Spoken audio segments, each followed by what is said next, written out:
क्या है आपका ये आंदोलन? देखिए मैंने आज से 3-4 साल पहले भोजपुरी बचाओ आंदोलन की शुरुआत की थी, जिसके तहत मैं भोजपुरी को संरक्षित करने के लिए आज से 30-40 साल पहले जो मेरी मम्मी दादी नानी लोग गीत गाती थी, मड़वा का गीत, कोहबर का गीत, बरनेत का गीत, उन गीतों को डायरी मेंटेन करके मैं लिख रही हूँ।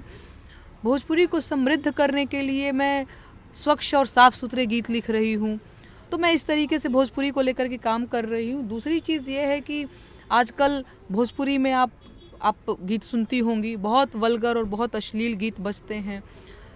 तो मैंने उसके खिलाफ ये आंदोलन छेड़ रखा है। मुझे ये भी पता है कि इस आंदोलन में मैं बिल्कुल अकेली हूँ। कई बार मैंने अपने कई लोगों को बोला कि आओ आप मेरे साथ इस आंदोलन से जुड़ो, लेकिन सबने बस इस बात से कन्नी काट ली कि नहीं, मुझे फलाना भैया के साथ डुएट करना है, गाना है, थोड़ा सा अश्लील नहीं गाएंगे तो व्यूज़ नहीं आएगा, थोड़ा सा वल्गर नहीं गाएंगे तो व्यूज़ नहीं आएगा।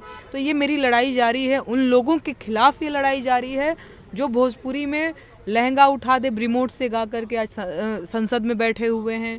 फटाफट खोल के दिखाओ गाने वाले लोग जो है आज बेटी बचाओ और बेटी पढ़ाओ की बात करते हैं। वो लोग जो लहरिया लूटा ए राजा और गोदी में लेके जन खो दिए जीजा जी जैसे गाने वाले को जब टिकट दिया जाता है तो मेरी लड़ाई जो है थोड़ी सी और मेरी आवाज़ और थोड़ी सी और मेरा सवाल जो है और तीखा हो जाता है। और बहुत ज़रूरी ये सवाल है इलेक्शन के टाइम पे, इसलिए क्योंकि अभी आपने देखा होगा बीजेपी ने पवन सिंह जी को टिकट दिया था आसनसोल से।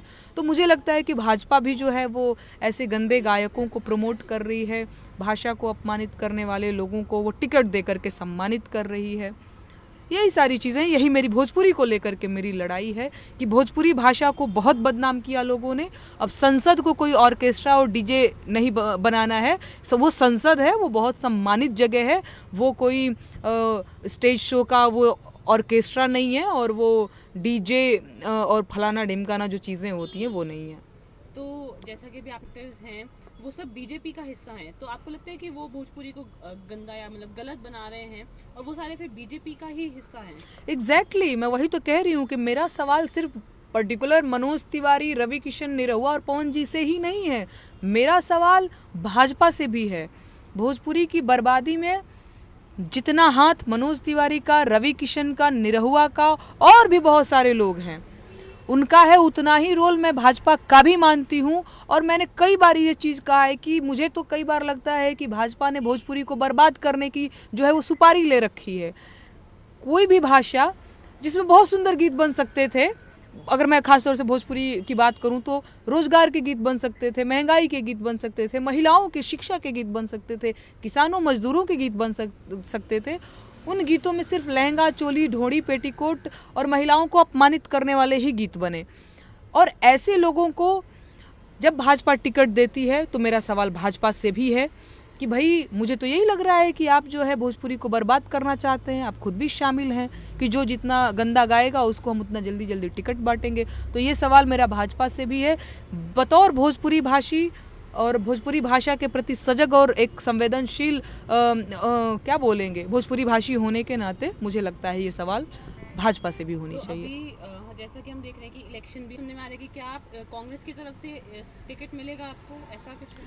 देखिए ये मुझे नहीं पता है कि कांग्रेस की तरफ से मुझे टिकट मिलेगा या नहीं, और ना मैं उस पर बहुत ज़्यादा जो है एकदम हहुआई हुई हूँ। सच बात यह है कि मुझे मीडिया के थ्रू ही पता चला है कि मेरे को कांग्रेस से टिकट मिल रहा है मनोज तिवारी के खिलाफ। मुझे अच्छा सा लग रहा है, सकारात्मक कारणों की वजह से मैं चर्चा में हूँ, आप भी मेरा इंटरव्यू कर रही हैं, पर मीडिया के थ्रू ही मुझे पता चला है कि ऐसी मेरे बारे में खबरें चल रही हैं। अच्छा लग रहा है।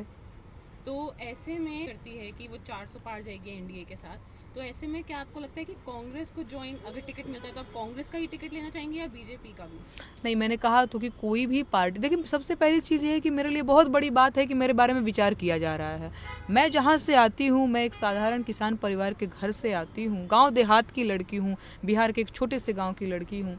तो मेरे बारे में अगर कोई पार्टी कंसिडर कर रही है, यही मेरे लिए बहुत बड़ी बात है कि मेरे को उस योग्य समझा जा रहा है। कोई भी पार्टी अगर मेरे बारे में ऐसा विचार करती है तो मैं ज़रूर विचार करूंगी कि आगे क्या किया जा सकता है। बाकी मुझे नहीं पता है कि कौन मेरे को टिकट दे रहा है नहीं दे रहा है, पर मैं ये चीज़ ज़रूर बोल रही हूँ कि जो बात मैं गीत के माध्यम से अब तक कहती आई हूँ, बेरोजगारी की बात, महंगाई की बात, शिक्षा की बात, महिलाओं की बात, मौका मिला तो वो बात हम संसद से भी ज़रूर कहना पसंद करेंगे जी। Thank you so much.